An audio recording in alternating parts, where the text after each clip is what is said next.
What's up, everyone? Welcome to the next episode of Hitting the Field. I'm your special host for the week, Alex Funderburke. We had a great weekend of NFL football. We had a blowout on Sunday night between the Saints and the Buccaneers.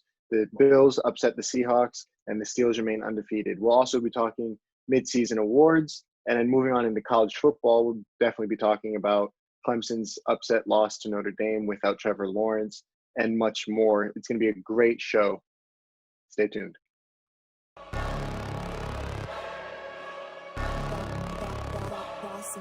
Things gon' change when I really hit the field.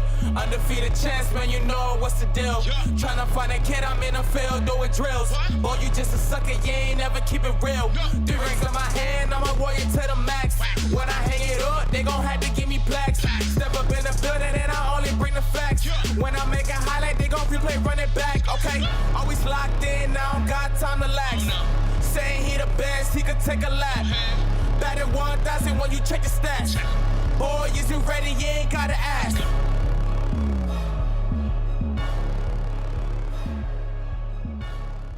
Welcome to Hitting the Field. I am your host, Alex Funderburke. With me today is Tyler Caron and Nick Geddes, and it was a fun weekend of NFL football, and we're going to jump right into it. Guys, I want to start with the Sunday night game. I think that was the biggest story of the night.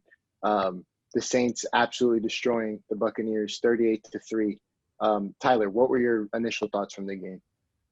Man, I was expecting, as I think we all were, a really competitive and close game all the way until the end. You saw week one, Tampa Bay still figuring themselves out, still trying to find their identity. They weren't Tampa Bay yet, so they really made their adjustment and found their groove throughout the season. And then last night they come out, they run the ball 5 times. They have very questionable defensive play calling overall. On the first drive, first third down they run a 3-and-in with Gronk. That is not a route that Gronk has been successful with since his prime time in his Patriots days. So I think there was a lot of play calling issues. Brady throwing three picks. That's obviously not normal for him. He's a talent of a better player than that. But like play calling and running the ball 5 times overall. That was my biggest takeaway from the game. Nick, what about you? I think it was clear as day that Tampa just got outcoached. Tyler touched on it, kind of the defensive schemes. I don't know why the Bucs are running zone against maybe the best quarterback in the league at picking apart a zone, especially when you have 2 of the best straight-up man corners in Carlton Davis and Jamel Dean, who were able to do a pretty good job in week 1, all things considered, where it was really the Bucs that just kind of beat themselves in that game. So that was really disappointing to see, and they didn't adjust whatsoever. And Bruce Arians said after the game that was the plan, and they stuck to the plan. Well, you think that coaches are going to adjust, and it just hasn't happened all year whenever it's not working. And you've seen that's when the Bucs defense has been at its most vulnerable. And the offensive side of the play calling, I don't know why. I don't know why you're running a 3-and-out to a 3-and-in to Gronk like that, because you got to keep him moving. You got to get him in space. You need to prohibit him from having to turn so much like that. And it's just not going to work out like that. And then taking deep shots down the field with Antonio Brown, where they clearly have no chemistry yet. And I think that was overblown because they played 1 game in New England, over a year ago. So that's going to take some getting used to. And I'm more just disappointed in the team effort, because after week 1, you think that they'd have this game circled on the calendar, big statement game, and they need this game really to stay afloat in the division race. And it just didn't happen last night. I haven't seen a team really get worked in all phases of the game like I did last night. So one big takeaway I had was kicking that field goal to avoid a shutout. Would either of you guys kick that field goal, or would you try to go for a touchdown? Because to me, it almost feels like kicking a field goal there is worse than getting shut out. What do you think, Tyler? I don't know. It's kind of like a similar thing to like taking a tie or taking a loss. Same kind of decision there. It's how cutthroat do you want to be? What do you want your statement to be after the game? But I think in that point, you got to get on the board. You can't get shut out by your division rival. It can't happen. So at that point, take 3 points, move on 1 week at a time, move on to their next game. Game was a wrap at that point anyways. So get on the board. I'm okay with the decision. But either way you go there, you're in a tough spot. Nick? Yeah, I think you don't want to get shut out at home by a divisional rival. And I think that's really all that came down to it. I mean, it's harmless. I know some people are going to read too much into it, but take the points and just get out of there. All right, so is it time to hit the panic button in Tampa Bay? They looked sketchy against the Giants, and I think if the Giants were just a tad bit better, the Giants win that game. But in that game, the Giants looked like they had that game won. I mean, they dominated pretty much. Then you get worked by New Orleans. Is it time to hit the panic button? Nick? I wouldn't hit the panic button yet because I think we've seen this team in spurts play at their best. And I think when they play at their best, they're pretty darn good in the NFC. And I would dare say maybe the best team in the NFC when they play to their full level. The problem is we don't see it enough. We saw it there with Green Bay and against Las Vegas, but we really haven't seen it throughout the season yet. And I think the biggest issue, if I had to panic a little bit, this team cannot play in prime time. They cannot play in prime time. They were bad against Chicago. They were bad against the Giants. They were bad against the Saints. And this goes back years prior. There's been many cases that they have been blown out on national television. And, you know, when you have Brady, you're obviously going to play on prime time. So they've got to get used to it. Something's got to change. And that's part of the culture of changing this around, because all these players, a lot of players on this team have been layovers from all those teams that have been blown out for years now. And they have to get over it if they want to go anywhere. Tyler, is it time to hit the panic button? I think with Tom Brady, it's never time to hit the panic button. That's the best game manager of all time. He's going to do what he has to do to find the win. In the end, I think over the next couple weeks, they have Carolina next week, who just had a really good performance. Obviously, getting Christian McCaffrey back is huge. Putting up 30-plus points, that's a very impressive show out for them. I think that Tampa Bay, with their defense, needs to really prove themselves, and the play calling has to get better, obviously, with the defensive scheme. And if they can go out, they got the Carolina next week, beat Carolina, then they got the Rams. I think that's a very winnable game for the Bucs. Then they got the Chiefs. That's going to be the point where they're really going to make or break themselves. And they still have – that'll be a statement win. I still think that they're going to make it far in the NFC. Possible, definitely still very alive as Super Bowl contention. But not time to hit the panic button yet, but it's time to figure it out, kind of like we saw in week 1. They just had a really bad week this week. Time to let's figure this out again, get on a winning streak, and make a run going into the playoffs. All right, so moving on to our next game, a game that shocked me kind of, the Bills. I mean, the Seattle comes to Buffalo, and the Bills kind of handle them 44-34. What were your guys' initial thoughts? What were your takeaways from that game? Tyler, we'll start with you. Man, I mean, what a game. What a shootout. You have two MVP quarterback candidates in that game there. And, it's the Bills have been the biggest surprise of the season for me. I've always been a huge Josh Allen guy, obviously bringing in Stephon Diggs, leading the league in receiving yards right now. That's a huge addition. I think that their defense is playing well. And I think they outplayed the Seahawks, and they really attacked that defense. Russell Wilson is unbelievable talent. He's playing this year with a chip on his shoulder, never gotten that MVP vote. So that is his goal for this season. He's going for that MVP vote and to get back to the Super Bowl.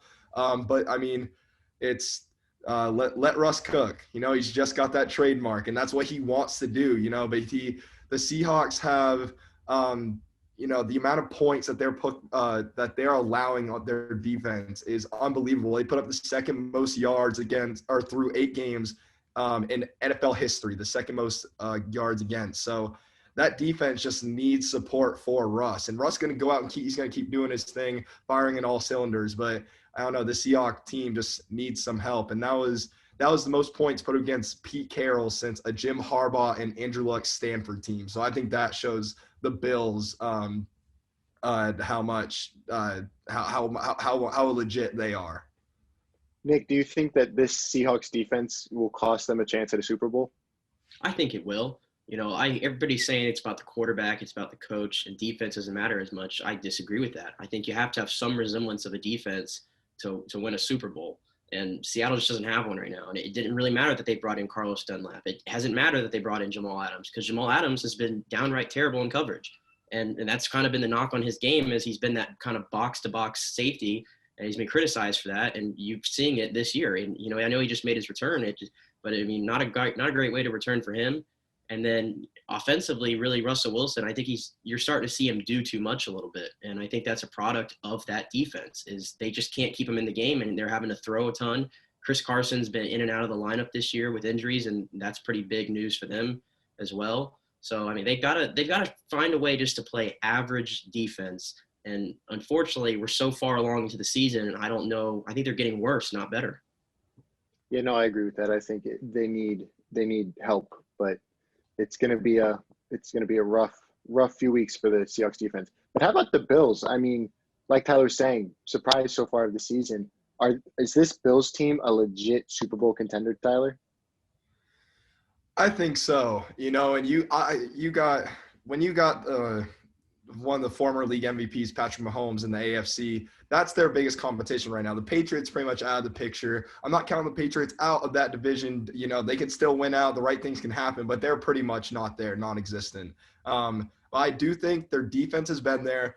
Josh Allen's playing on another level this season than what he's been in the past. They've got a balanced attack overall. And, I think that they could potentially, if them and the Chiefs play 10 times, the Bills could probably win, I think, 3 of those games. So if it gets down to the playoffs, Bills might take one of those games versus the Chiefs. So we'll just see. But I think that they are a Super Bowl contender. Nick, what about you? Is Buffalo a Super Bowl contender? I'm not ready to go there yet. And a lot of that is I know Josh Allen's having a great year. I have my reservations in the playoffs when he has to go up against a Patrick Mahomes or some other better quarterbacks in the AFC. Ben Roethlisberger, just a lot of experience there. So I have my reservations there, but I'll tell you what, I think the recipe right now for the Bills that's working is John Brown getting involved. I think he's actually a really huge part of this offense. And if you go back to the first 2 weeks of the season where Josh Allen looked like the MVP of the league, it's no coincidence that it was Stephon Diggs and John Brown who were both getting involved, both getting touchdowns, and were both playing very well. John Brown goes down with an injury. He's been out of the lineup for a while this year. He comes back yesterday and played majority of the snaps, and he had almost 100 yards. And then Stephon Diggs was doing Stephon Diggs. So I think that's a really big key for Josh Allen to have 2 threats like that can push the field vertically against defenses, because when he's got that cannon, he's going to rip it anytime he can. Yeah, no, I'm with Nick on this one. I think we have to hold off a little bit more before we call them Super Bowl contenders. But moving on to, some people would say Super Bowl contender, the Steelers. They came out against the Cowboys, and it was not pretty. They squeaked out a 24-19 win. Garrett Gilbert had a shot in the end zone to win the game as time expired. What went wrong for the Steelers, Tyler? Man, I think you can look further past in this game. Steelers, end of the day, undefeated. They're finding ways to get the win. But I think with that, their defense is legit. No question about that. One of the best top 2, top 3 defense in the league. They are what is winning the Steelers these ball games. You look at their schedule, and a lot of these games that they have won have been within 10 points, 7 points. They're ultimately a lot of them 1-score games, and I think the defense is they're responsible for that. Roethlisberger, he's playing decent. It's Big Ben. He's a great talent. He has been in the past. I do think he's on the decline, but I still think he is a good starting quarterback in this league. QBR rating is 64, 19th in the league. He's keeping them afloat, but I don't see this going much longer for the Steelers. I think that at some point here over the next couple of weeks, they are going to pick up that first loss. Their defense isn't going to be able to get them out of the game.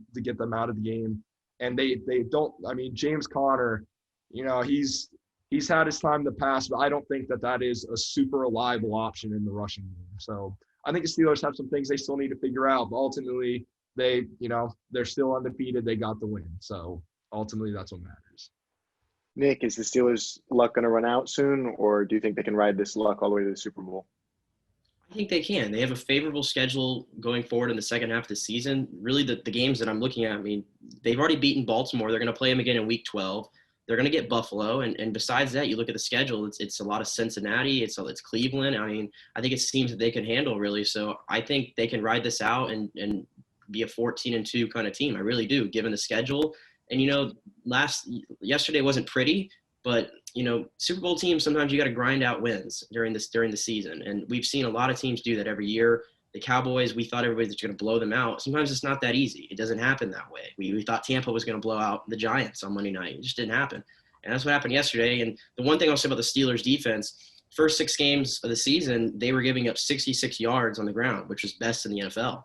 Last 2 weeks, the Ravens gashed them, and the Cowboys gashed them, 146 yards yesterday given up on the ground. So that's a point of emphasis I want to look at, because Tyson Alalu has missed the last couple of games, and he's really big inside the middle there for that defense. So I think they're going to have to try to get him back. His injury is really not a long-term one, and you're seeing how important he is to that defense. And offensively, I think Big Ben, I think Tyler kind of said it. He looks like he's kind of on the decline, but he's keeping them afloat. We saw a little bit of Mason Rudolph yesterday, and you see how much it changes when he's not in the game and how the impact he really has. But I think Pittsburgh is going to be fine, and I think they're definitely one of the contenders outside of KC in the AFC. So flipping to the Cowboys, Nick, I'm going to come back to you. Do you let Garrett Gilbert continue to play? I mean, after all, he did score a touchdown on the best defense in the league, and Andy Dalton could not score a touchdown on Washington. Now, this isn't to say make Garrett Gilbert the starter long term, but maybe you start him for the rest of the season, let him develop, and maybe he can be your top backup to Dak when Dak comes back healthy. I mean, you might as well. At this point, I'm trying to figure out who in the Dallas organization thought that Ben DiNucci was better than Garrett Gilbert. I'm trying to figure that one out. But, yeah, I'm not going to read much into it, because I think it's just kind of like the Nick Mullins situation. We saw 2 years ago on Thursday night, everybody fell into the Nick Mullins hype because of what happened there. And we see Nick Mullins is a backup for a reason. I think Garrett Gilbert is going to have the same kind of trajectory. But he played well. I'll give him credit. He played well against the league's #1 defense. But unfortunately, I just think it's fool's gold, and it's just one of those things where anything can happen on a Sunday, and they got close. Tyler, do you think the Cowboys should ride the wave out with Garrett Gilbert?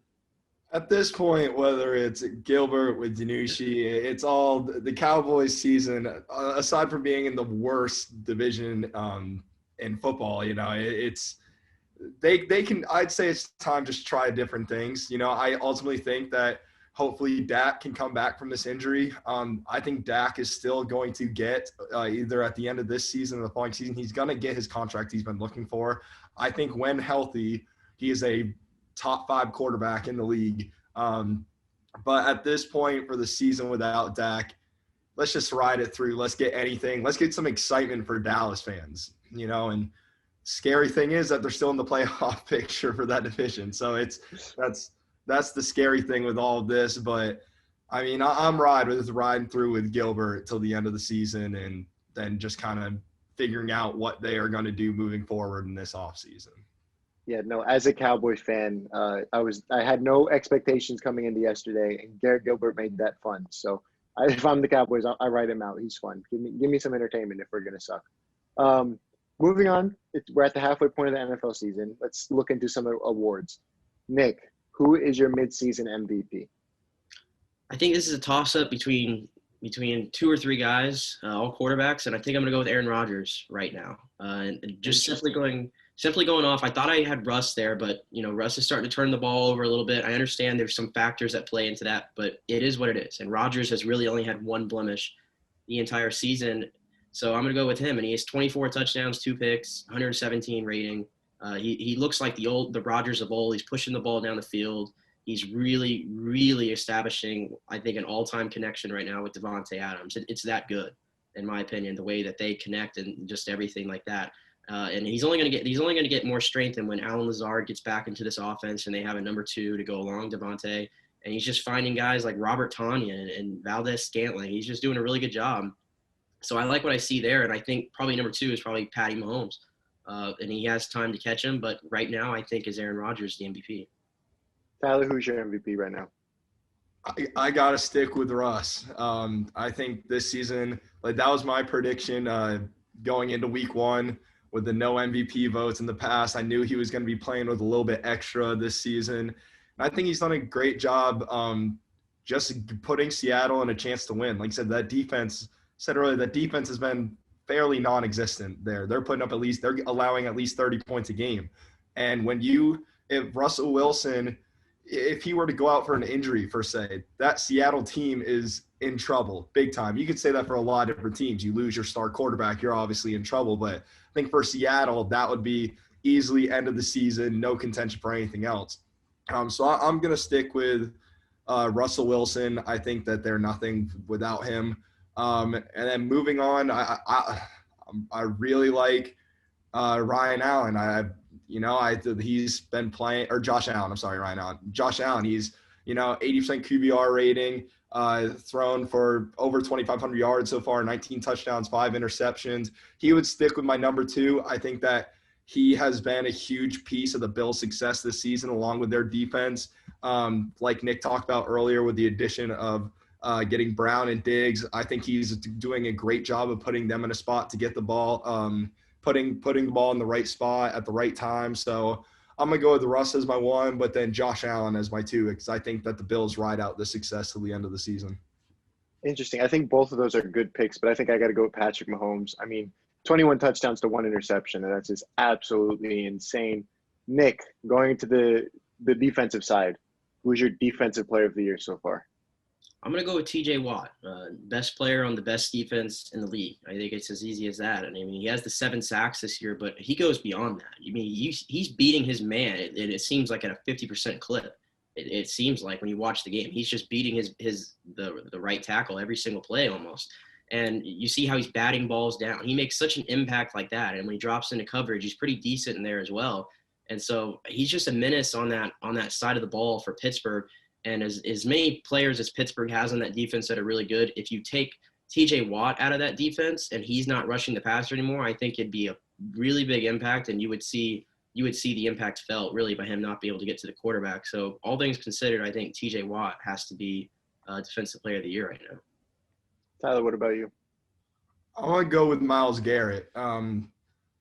He's been a force in this league for the last couple of years. He's tied league high 9 sacks right now. The only 2 games he has a sack in every game. The only 2 that he didn't have a sack in was against Baltimore and the Raiders. And in those games, the ball was run 56 and 65% of the plays. So I think that he has been, although Cleveland's in a rough spot for the season, I think he's been a lift for that defense. And I think that he's overall been the best defensive players, being able to get to the quarterback, being the leader of the defense. And like I said, he's the bright spot in the Cleveland Browns defense. I would have to echo Nick and go with T.J. Watt. But moving on to Rookie of the Year, Tyler, who's your Rookie of the Year? I mean, I guess Joe Burrow or Justin Herbert. You've seen both of these guys play pretty well. Herbert's numbers are better than Joe Burrow. Joe Burrow, 11 touchdowns, 5 interceptions, whereas Herbert's got 17 touchdowns for 5 interceptions. The QBR is much better for Herbert. He's thrown for 100 less yards than Burrow. So numbers-wise, I guess you got to go with Justin Herbert. But I think that Joe Burrow has been more of a valuable player for his team than Justin Herbert. I think that, Tyrod Taylor, if he would have stayed healthy, then they would be in a pretty similar spot. Whereas we've seen the quarterbacks that have been through the Bengals last couple of years. And although they're not having great success, I think that Joe Burrow this season I would go with him for the Rookie of the Year and with the impact that he's had for his team. For sure. Nick, what about you? Yeah, I think if a quarterback's playing well and is starting, I think it turns into a quarterback award. And that's why I think it's going to be between Burrow and Herbert. And if I have to lean with one, I'm going to go with Herbert, just because I think he's been much more explosive than Joe Burrow. Joe Burrow has looked nice, but I think Joe Burrow is much more game manager at the moment than Herbert, who can actually really win you a game with his arm. And I think, unfortunately, it hasn't worked out. There's been a lot of factors in that. Just the fact that he plays for the Chargers alone hasn't helped him there. They lose so many heartbreakers like yesterday. But I actually want to shed light on James Robinson, really, because if we're going off value, is there a better value rookie in the NFL than James Robinson? I mean, the guy's undrafted and he's 6th in the league in rushing yards right now. He's been fantastic. And if you're watching the Jacksonville offense, I mean, you're looking for James Robinson. He just head down, goes forward. There's nothing crazy about it. It's just he's running like a guy who's an undrafted free agent. And I like a story like that, and I like to see it. So I'd like to see him get some love in this race going forward. But it's going to be a quarterback award, and I think it's going to go to Herbert. All right, so quickly before we wrap things up on this segment, give me your Super Bowl pick as of right now. Nick, I'll start with you. I'm going to go with the Chiefs at the moment. I think there hasn't been a dominant team in the NFL, but the Chiefs look the closest to it. So right now I'm going Chiefs over Saints. Tyler, sorry, what about you? I think I'm going to have to go with the Chiefs as well.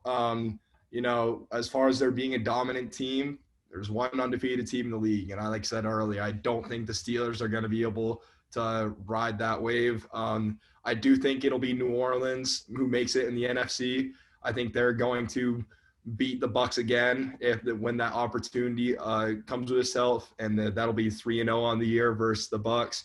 I think there's too much going on in Tampa Bay. Honestly, too much story, too much athleticism, too much ability, and I just don't think if anyone can figure it out. I really like the shots that Bruce Arians and Tom Brady have to make that team work. But this is something completely different than Tom Brady. He hasn't really seen this. He hasn't had this level of caliber at wide receiver since Randy Moss. And I just don't see that working out well. So I have Chiefs overall. I think that Mahomes is overlooked too much this season and overvalued. Looked over too much and not appreciated enough. But yeah, I'm going Chiefs over Saints. That's crazy. All three of us have the same Super Bowl. But with that said, thank you for tuning into this segment. When we come back, Tyler will be back with us, and we'll be joined by Kennedy Collins talking college sports. Stay with us. I'm in charge of the meeting this week. So you know what we're going to talk about? Basketball. The second thing we're going to talk about this week is basketball. Okay? And the third and last thing we're going to talk about is basketball.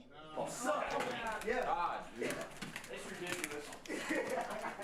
I want to quit. Can I quit? Take that. Look at the screen.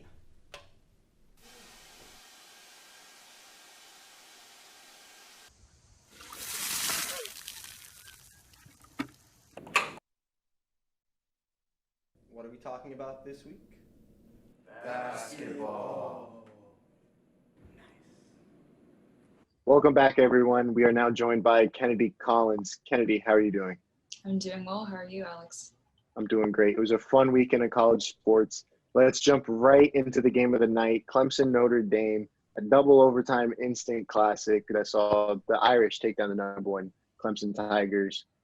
Tyler, what were your takeaways from the game? I just thought going into the game, Clemson defense and the overall discipline of the team. That was going to be the storyline. You have a true freshman quarterback who we saw play last week, performed well. This kid's legit. He's going to be a good college quarterback one day. Now, when your second game in, you're going against the number 4 ranked team in the country. That's not an easy task to face. But I think, starting off the game, second play of the game, you have a 65-yard rushing touchdown by Caron Williams. That's stuff that Clemson can't allow. Also in the first half, back-to-back fumbles that lead to a field goal and a touchdown. When you're missing the best college quarterback that we've seen in some time now, since up to your opinion, Joe Burrow maybe last year, but Trevor Lawrence is an unbelievable talent. And when you're missing your star quarterback, you have to be so tight everywhere else. And I just think Clemson had too many mistakes things that they could control, whether it was a botched pitch back or a defensive collapse on the second play of the game. Too many things they could have controlled that went wrong. Kennedy, what were your takeaways from the game? I definitely agree with Tyler. I mean, you have to have pretty much everything on point playing without Trevor Lawrence. And they had a couple turnovers that definitely turned to a lot of conversions for Notre Dame. I mean, Caron Williams had a really great game himself, and Ian Book really had a really good passing game. But at the same time, just having a strong defense is what you need in order to, capitalize on these types of wins. So just like Tyler was saying, this is a game where Clemson, if they had came out on point, could have won, should have won. But they're not in a bad position after this game either. So, Tyler, how about Ian Book? I mean, he's not normally someone that you expect to come in clutch at the end of games. Watching that game, I was fully expecting it to end on an Ian Book interception. It seems every big game for Notre Dame does. I mean, is he clutch now, or is this just a fluke? I don't know. I mean, that's a solid Clemson defense right there, and you're dropping 47 points on them. Now they do have their holes in their defense. That's not that's a known thing. It's out there.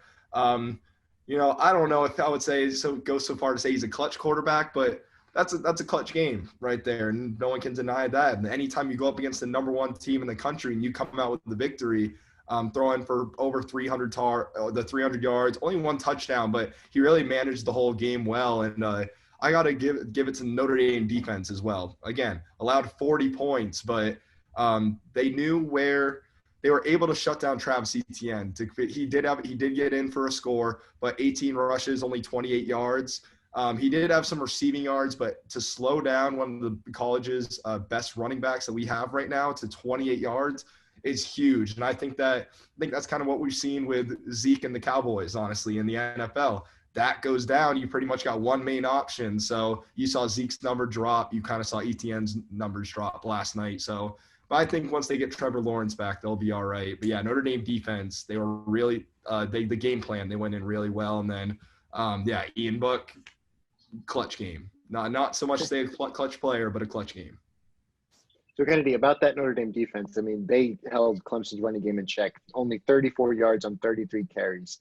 Is that something the Notre Dame defense can continue to keep up and maybe ride that into the ACC championship game where they'll probably play Clemson again? I mean, they're going to have to. Defense wins games, and that goes across any sport. I mean, for Notre Dame, like Tyler was saying, they played a really, really clutch game. They came out and they knew, you're playing one of the best teams in college football right now, and that we've seen in a while. So you have to play a clutch game. So if you're looking forward towards a championship, you're going to have to play a really tight defense. And I think they showed that they can do it. Like we were saying, I don't know if this shows that Notre Dame's taken it all. We don't know that yet, especially with Trevor Lawrence coming back. But I think that they showed that they do have potential and they know what they can do in order to have solid defense and solid offense. So, Tyler, if let's say one of these teams doesn't make the ACC championship game, which one do you think it is? I'm thinking Notre Dame. Once Trevor Lawrence gets back in practice with Clemson, I think they're making it to the national championship. They are going to drop this week, obviously. They will get to play Notre Dame again in the conference championship. I think there's no doubt both those teams make it, and I think there's no doubt that Clemson wins by at least 10 points in that game. All right, so Kennedy, do you think Notre Dame has a chance to beat Clemson in that ACC championship game, or do you think once Trevor Lawrence comes back, it's over? I think once Trevor Lawrence comes back, it's a wrap. I mean, we know what Trevor Lawrence is going to do, and we know, especially coming off of the 2 games that he's missed, he has a bone to pick with a lot of people. So I think Trevor Lawrence is going to come out and just really remind us of everything that he can do and show us a lot more. Notre Dame, like I said, it was a really good game that they played, but I don't think that they'll play the same game. Clemson's not going to come out the same team, so I definitely don't think that Notre Dame is going to hang their hat up right now. Yeah, no, I definitely agree. And I think these last 2 games have shown just how valuable Trevor Lawrence is at quarterback. And speaking of valuable quarterbacks, let's go down to Florida, Georgia. Kyle Trask and the Gators dominated. I mean, they got into a 14-0 hole, and then Georgia never led again. Kennedy, what were your takeaways from that game? Well, we know the Florida-Georgia rivalry, so we know that, these teams are going to come on. They're going to fight. But I think the biggest thing that surprised me was just how well Florida balanced just the passing and rushing game. I think that, Georgia is one of the best defenses in the country right now. So just to see how they played and just how they came back from that tie game just really showed that Florida is a team that we also have to watch out for. Tyler, are you ready to say that Kyle Trask is a legitimate Heisman contender? I don't know. I mean, I like Kyle Trask. You go out for 174 yards, 4 touchdowns, only 1 pick, 97 QBR. That's pretty impressive stuff. And I think that Trask is definitely in that contention. But I don't know if I could go all the way to say that he has a true shot at winning the Heisman. Yeah, no, I definitely agree with that. Kennedy, is it time for a quarterback change in Georgia? I mean, you have a transfer from USC and JT Daniels, and you have a freshman, DeJuan Mathis, who is ready to step up. Stetson Bennett has not looked up to par against, their bigger opponents in Alabama and Florida. Is it time for a QB change? It's definitely time for a QB change. I think this game, if anything, really showed it. Starting with Stetson Bennett, and then, of course, after the interception that he threw, and then bringing in DeJuan Mathis.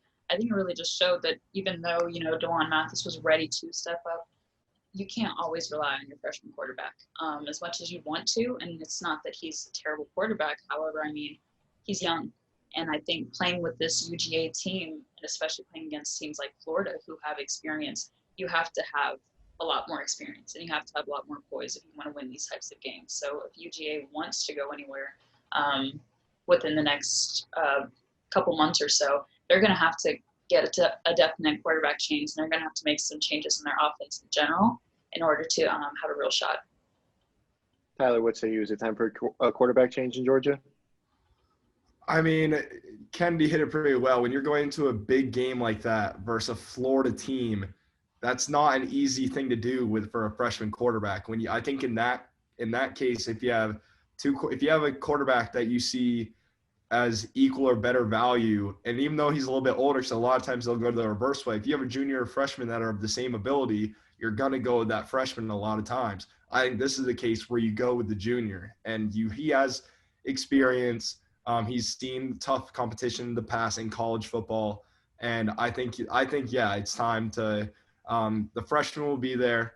You go with your older, more experienced player from here on out in the season. Yeah, no, I really thought we'd see JT Daniels last week, but we didn't. And moving on from the SEC, let's start looking at non-Power 5 schools. I mean, BYU dominated an injury-riddled Boise State team 51-17 on Friday night. And Cincinnati won again. They remained undefeated. What team, Tyler, which non-Power 5 school is better in your opinion, Cincinnati or BYU? I think they're both great. I really like them, both of them. I'm going to go with BYU in this case. I think Zach Wilson throwing for over 2,500 yards this season, just behind Dylan Gabriel. I think that he's got a slinger on him, and he can run the ball a little bit too. I really like him running that offense. With Cincinnati, with Desmond Ridder, he's a really good dual threat quarterback. I think that if they go up against similar competition with Cincinnati and BYU, if they were to play a same top 10 team, I think BYU would experience a lot more success, depending on who that team is and whatnot. But overall, with the balanced receiving that they have a solid rushing game. I'm going with BYU over Cincinnati. Kennedy, who do you give the edge to right now? Well, I'm going to go with Cincinnati. I'm personally just a big Ohio State fan, so I think I've always considered Cincinnati to be like a watered-down Ohio State. And I mean, definitely like Tyler was saying, look at both teams' offense. To me, they're pretty much equally matched teams, especially because they're dominating pretty much any person that they're on the field with in BYU and Cincinnati. So I think we're definitely seeing that these teams are really, really strong teams, especially for not being Group 5 teams. But I definitely think why I pick Cincinnati is because of defense. I think Cincinnati just has a stronger defense. Making sure that the teams they're playing against aren't getting on the field as much, which is really, really important given the competition that they have. And I think that they're actually playing in a pretty strong conference. A lot of times we don't really consider the American to be as strong as it is, but they have some teams that they're really not just playing against and, winning games, but they're dominating. So I think right now I'm going to pick Cincinnati. I have to agree with Kennedy too. I give Cincy the edge just because of that defense. And I mean, Desmond Ridder, Zach Wilson, both QBs have been studs. But do you think realistically, do either of these teams have a chance to make the playoff? Do you think the committee will put them there? Tyler?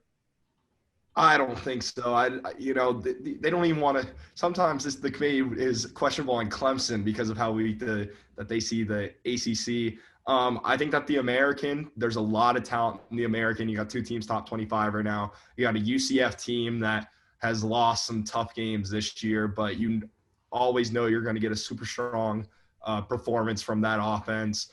So I think Cincinnati has more of an argument.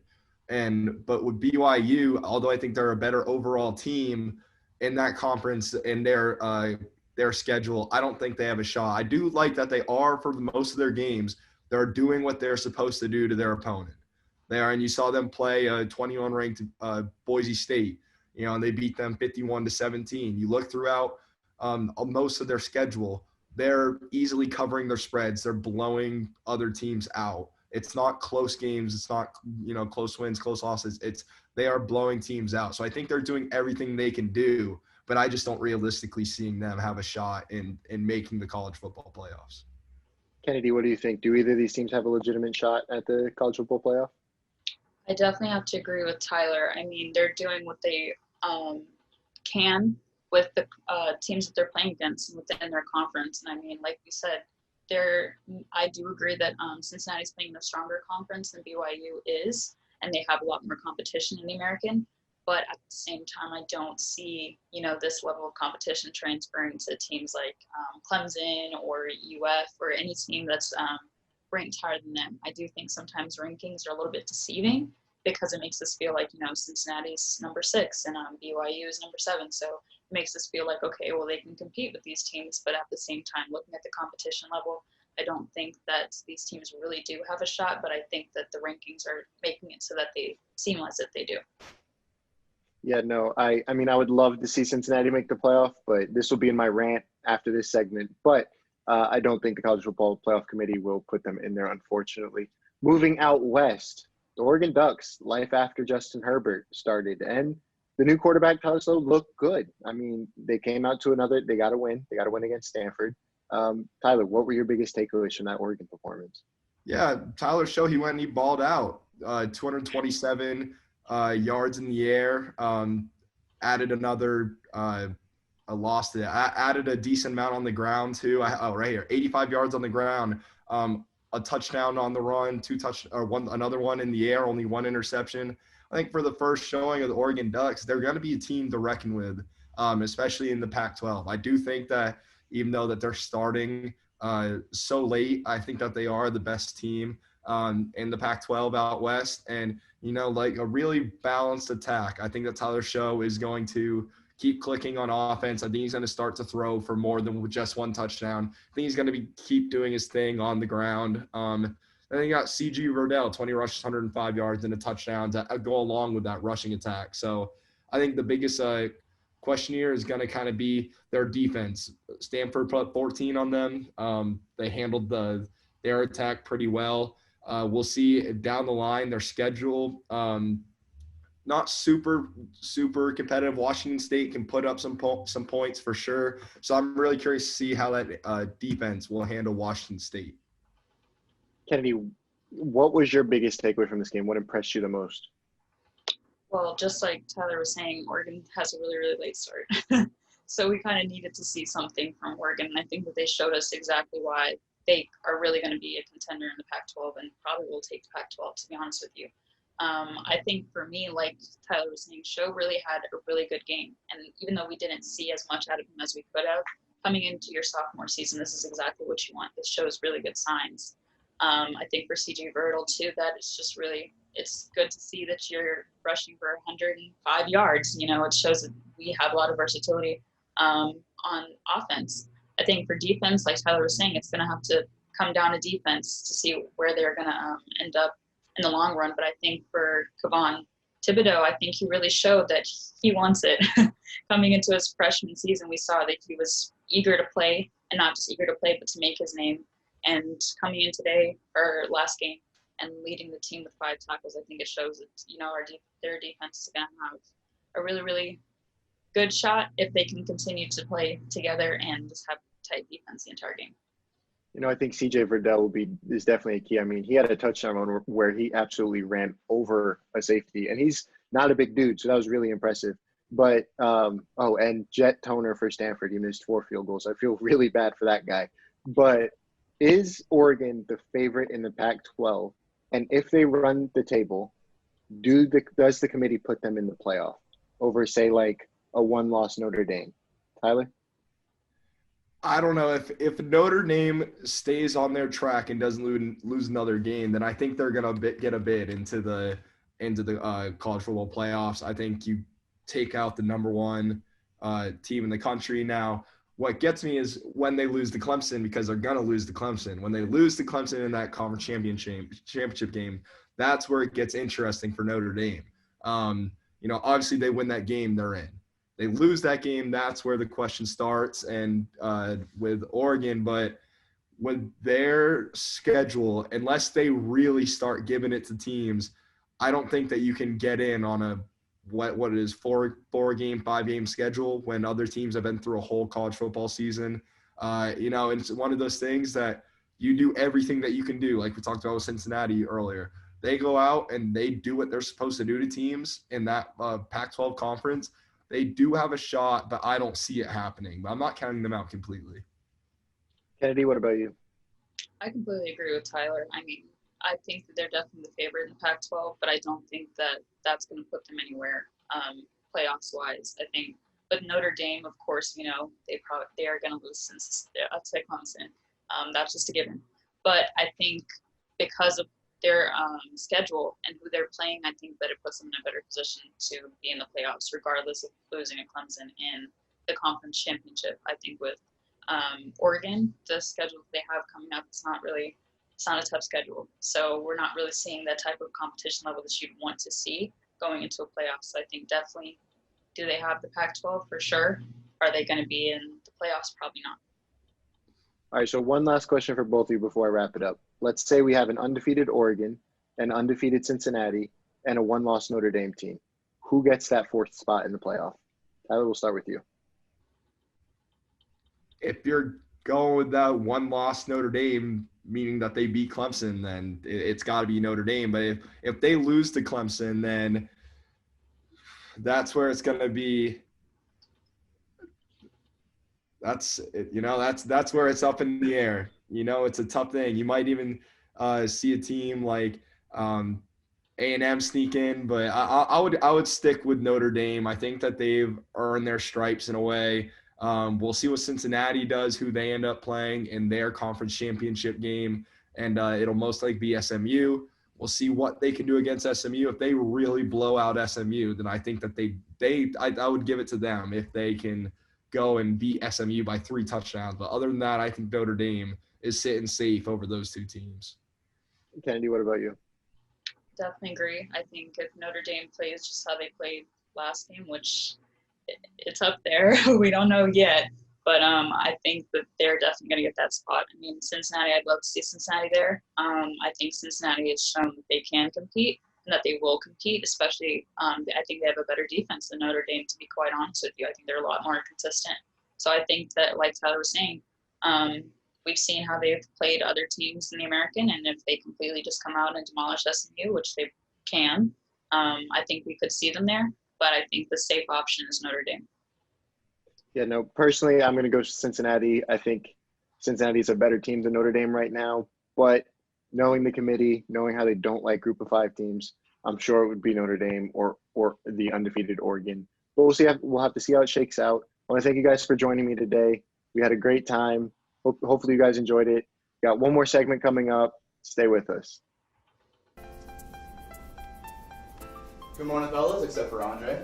KG in the building. James Harden's a stat pack. Yeah, that is not. You're right. He's the best scorer. He has 120 straight points. Bro, 120 straight points out. He doesn't pass. All right, let's do this. Let's get down to business, guys. He's like Russell. He still got Aaron Gordon, PJ Tucker, and them boys. Come on now.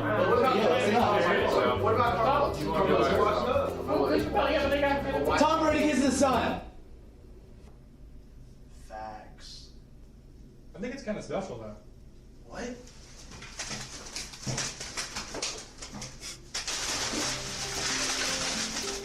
What are you talking about, man? Crazy, man. Don't ever say why. This is your dad. Welcome back to Hitting the Field. Thank you for staying with us. And for the last segment, I'm going to rant for a second. Dear Cincinnati, Coastal Carolina, Marshall, SMU, and all of the other Group of 5 schools who are finally getting the attention they so rightly deserve, you're welcome.